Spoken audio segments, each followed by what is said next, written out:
Start. માનનીય અધ્યક્ષશ્રીએ ગૃહની કાર્યવાહી આગળ વધારતા જણાવ્યું હતું કે કાર્યસૂચિ મુજબ હવે રાજ્યપાલશ્રીના અભિભાષણ પર આભાર પ્રસ્તાવ અંગેની ચર્ચા હાથ ધરવામાં આવશે. ત્યારબાદ સરકાર પક્ષના એક માનનીય સભ્યએ ચર્ચાની શરૂઆત કરતા જણાવ્યું હતું કે રાજ્યપાલશ્રીના અભિભાષણમાં રાજ્ય સરકારના વિકાસલક્ષી દ્રષ્ટિકોણ, જનકલ્યાણને કેન્દ્ર સ્થાને રાખતી નીતિઓ તથા આગામી સમયમાં હાથ ધરાનારી વિવિધ યોજનાઓનું પ્રતિબિંબ જોવા મળે છે.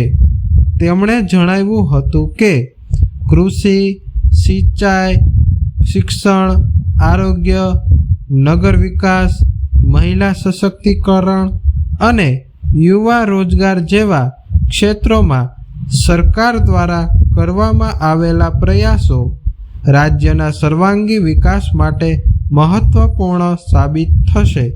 વિપક્ષના એક માનનીય સભ્યએ ચર્ચામાં ભાગ લેતા જણાવ્યું હતું કે અભિભાષણમાં રજૂ કરાયેલા મુદ્દાઓ દિશાસૂચક છે, પરંતુ તેના અમલીકરણના સ્તરે હજુ પણ અનેક પડકારો યથાવત છે.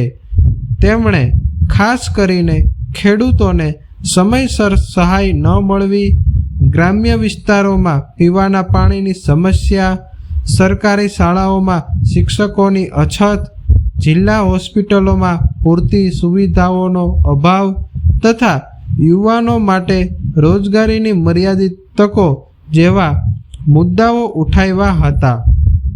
અન્ય કેટલાક સભ્યોએ પણ પોતાના અભિપ્રાયો રજૂ કરતા જણાવ્યું હતું કે અભિભાષણમાં દર્શાવાયેલા હેતુઓને વાસ્તવિક પરિણામોમાં પરિવર્તિત કરવા માટે વિભાગો વચ્ચે વધુ સઘન સંકલન, સમય મર્યાદિત અમલવારી અને અસરકારક દેખરેખ જરૂરી છે.